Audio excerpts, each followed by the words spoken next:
خبریں آ رہی ہیں کہ اسرائیل نے لبنان میں بھی اپنی فوجیں اتارنا شروع کر دی ہیں، اور گزشتہ سال 7 اکتوبر کو جو ہزیمت اسرائیل کو اٹھانی پڑی تھی، عملاً تو اسرائیل کو شکست ہو گئی تھی اور ان کا پورا نیٹ ورک تباہ ہو گیا تھا، ان کا انٹیلیجنس نیٹ ورک، ان کی ٹیکنالوجی، ان کے آئرن ڈوم، ان کی فوج، اور جو القسام بریگیڈ تھی حماس کی، اس نے پوری دنیا میں جسے آپ کہہ سکتے ہیں کہ رازداری کے ساتھ اتنا بڑا آپریشن شاید دنیا میں کبھی بھی نہیں ہوا، اور ایک ایسی جگہ پہ جو ایک پریزن ہے، ایک جیل ہے، کھلی جیل غزہ، وہاں جہاں چاروں طرف اسرائیل موجود ہو، اس کی ٹیکنالوجی موجود ہو، اور اس کی سب چیزوں کو فیل کرتے ہوئے انہوں نے اتنا تاریخی طوفان الاقصی کے نام سے آپریشن کیا تھا، جس سے عملاً تو اسرائیل ہار گیا تھا۔ اس کے بعد اس نے اب تک جو کچھ بھی کیا ہے وہ نہتے لوگوں کا قتل عام کیا ہے، جینوسائیڈ کیا ہے۔ جو 43,000 لوگ شہید ہو چکے ہیں، جن کی باڈیز ملی ہیں غزہ میں، ان میں سے 30,000 سے زائد بچے اور خواتین ہیں، اور اسکولوں اور خیموں اور اسپتالوں اور مسجدوں اور چرچز سب پہ اس نے بمباری کی ہے، اور اس وقت بھی کہتے ہیں کہ ہزاروں لاشیں ملبے کے ڈھیر تلے موجود ہیں۔ اور سب سے پہلے تو ہم استقامت جو انہوں نے جس کا مظاہرہ کیا ہے اس کو خراج تحسین پیش کرتے ہیں غزہ کے لوگوں کو، کہ جو سرنڈر کرنے کے لیے تیار نہیں ہے، جو اسرائیل کو تسلیم کرنے کے لیے تیار نہیں ہے، جنہوں نے اپنا سب کچھ لٹا دیا ہے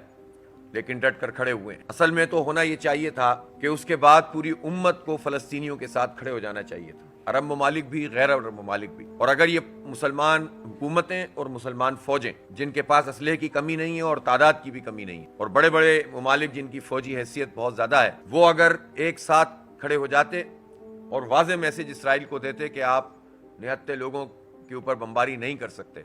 تو اسرائیل کی اتنی ہمت نہیں ہے۔ آپ نے تو دیکھا کہ صرف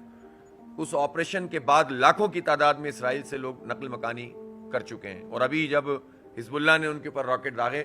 تو کتنے لوگ تھے جو ملک چھوڑ چھوڑ کے چلے گئے۔ خود نیتن یاہو کے خلاف اسرائیل میں احتجاج، مظاہرے، ہڑتال سب کچھ ہو چکا ہے، لیکن اب وہ لوگوں کو ظاہر صہیونیت کی طرف لا کر، اور جو گریٹر اسرائیل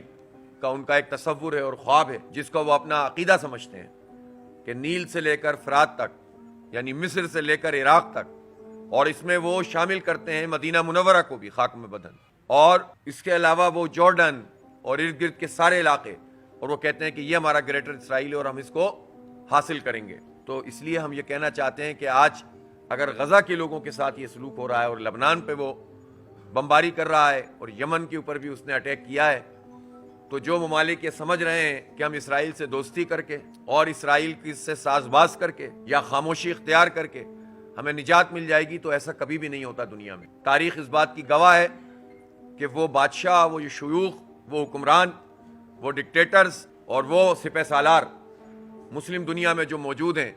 اگر وہ یہ سمجھ رہے ہیں کہ ہم اسرائیل سے دوستی کر کے یا خاموشی اختیار کر کے بچ جائیں گے، تو وہ نہیں بچیں گے، وہ اس سے زیادہ برا حال ہوگا ان کا۔ اس لیے یہ وہ موقع ہے کہ جس میں پوری امت کو کھڑا ہونا چاہیے فلسطینیوں کے ساتھ، اور الحمدللہ مسلم دنیا میں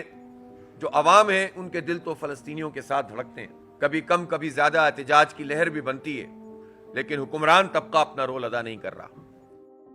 Don't forget to like, share, and subscribe to the channel for more amazing content and updates.